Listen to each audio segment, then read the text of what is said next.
Hey, my name is Jocelyn Sky, and I want to talk about Access Services. I have been taking Access Services since October 2024. It is February 2026, and it's not as professional or as the good grace of humanity as I thought it would be. There are times where I have a driver threaten to want to kick me out and leave me in the middle of nowhere in the middle of the night, far away from my home because I said that the routes don't make sense.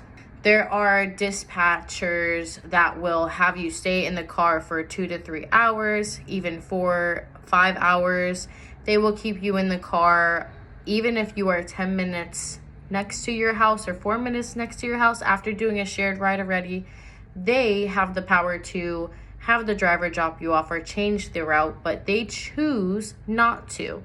They refuse to help, and they choose not to change the routes even after you've done your shared ride and you're right next to your house. Another thing is that the ETA line, reservation line, customer service can be very confrontational, very unprofessional, no manners, inappropriate, and likes to justify a lot of bad behavior within their drivers or their staff. Also, they don't seem like they are listening to any of my concerns when I say that I showed my ID to the driver at 6:30 a.m. today and we're still in front of my house with 2 other passengers in front of my house until 7:40 a.m. Why isn't the driver leaving? Why is the driver refusing to take us?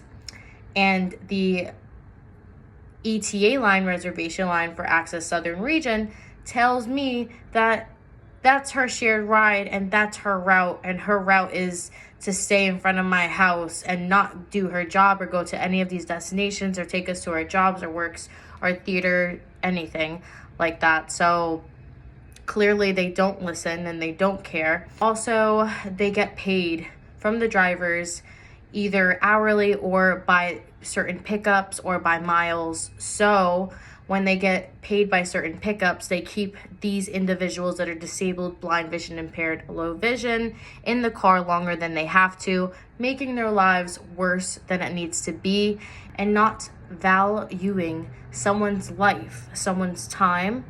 And if they have to live in a certain way or a certain condition, you want to try to make their lives better, but instead they choose to make it worse.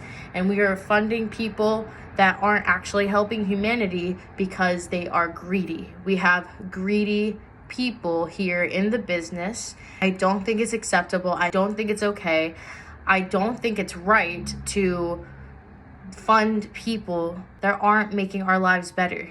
And they choose consciously and willingly to make it worse. And they choose to turn a blind eye and not help us. To keep us in the car longer than we need to is only providing psychological damaging and suffering, and is taking away somebody's valuable time to have a good day. Some of these people that work for Access may not care, and they just come in for a paycheck and leave. But you're working with people that have less than you, and you have the power with 2 eyes and very capable to make their lives and their days better. And the fact that they choose just not to is not godly to me.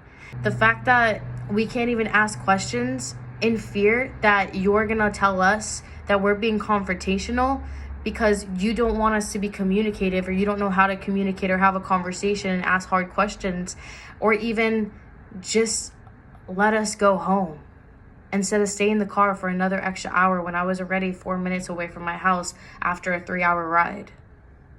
Or how about the fact that when I leave Culver City to go to Long Beach, that I'm 15 minutes from my house, and then they tell me that I have to go to Norwalk to watch them pick somebody up and then immediately drop them off.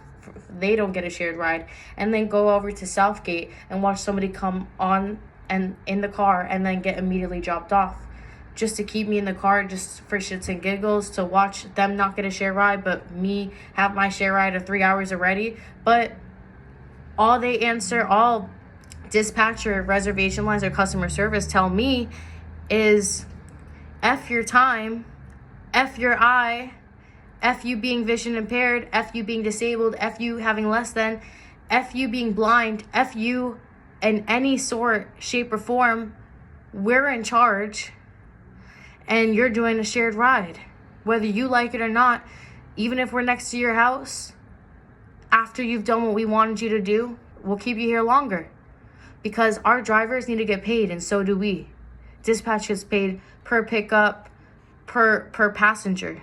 Today, I was just in my car, and it was 4 p.m., and I left around 2 from Culver City. I asked them when I was going to be in Long Beach. David on the ETA line asked dispatch what time I would be dropped off in Long Beach, and dispatch tells me I'm going to be there at 4:42 p.m.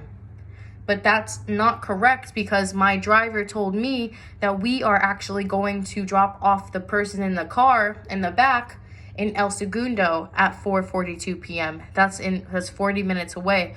So the dispatch and the ETA line doesn't even know where I'm going. They have all this control and all this capabilities in the tablet, but they can't see where my driver's taking me. That's unsafe. That's irreliable. That's irresponsible. And that's scary. How do you have all the control in the world to change, to know where the drivers are and where we are and where we're going next or where we're not going? But you're telling me that you don't know where my driver's going because we're not going to Long Beach. Access staff try to justify that as things are subject to change. What do you mean subject to change? What's my reality of where my driver's taking me versus where you guys are saying he's taking me? Shouldn't we be on the same page? Shouldn't we have some form of communication? Shouldn't we have some form of tracker? How do you not, unless you're just purposely lying to me and giving me false information? I asked where we're going to Long Beach. David asked it again. They still said the same thing, 4:42, after I relayed them the correct information of where I was. In my reality, at this point in time, we're going to El Segundo. That's what the tablet says in my driver's car. And you guys don't know that we're going to El Segundo right now? But it's always somehow the person that has to deal with it, their fault. Even though we're trying to speak our truth and we're trying to relay messages, and they just don't care. And that doesn't make you feel good. When people are supposed to be there, supposed to care for you, and you're supposed to trust them when you can't, and they mistreat you like this. Like your words don't matter, like your experience doesn't matter, like your perspective doesn't matter, like your life and your soul does not matter. Things have to change, and we have to approach this in a better way. This is not okay. I have dispatch that tells me, just call dispatch, just call us, and we'll change it if your routes don't make sense, if you want to be dropped off. Yeah, we got you. We'll change it. We have all the power. But when I ask them, they don't want to change it. They choose not to change it. They, after being an hours in the car, they still want me in the car longer because of greed. Not because of humanity. Not because, like, they're helping us. No. And on top of that, some drivers, they'll tell me they can't see where we're going next, but to call dispatch. But drivers can call dispatch. They just don't want to, and they just don't want to help. They're just not willing to be helpful. And yeah, it's just not the way somebody should live. If you have to live life differently, if I can't drive, what kind of hands of people are you putting my life in? Our lives in?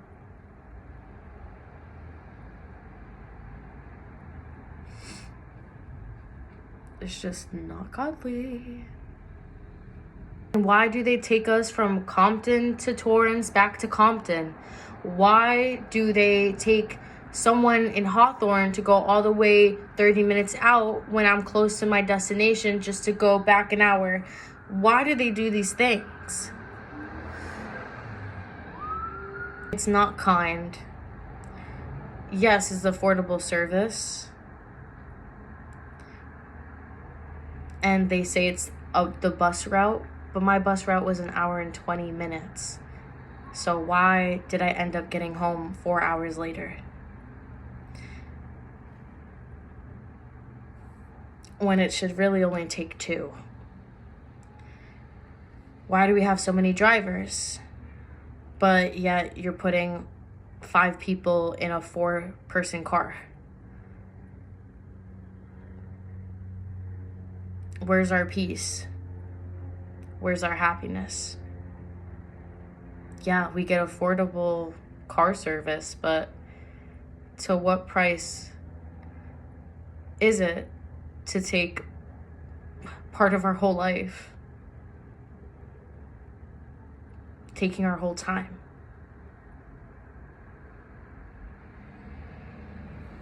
You see your reflection and the medicine you give. You'll see you and our perspectives are not alike. And the morals here are not aligned. We need manners, we need professionalism, we need human decency, we need compassion, we need understanding, and we need good humans helping other humans. So, who funds Access? Can you help me?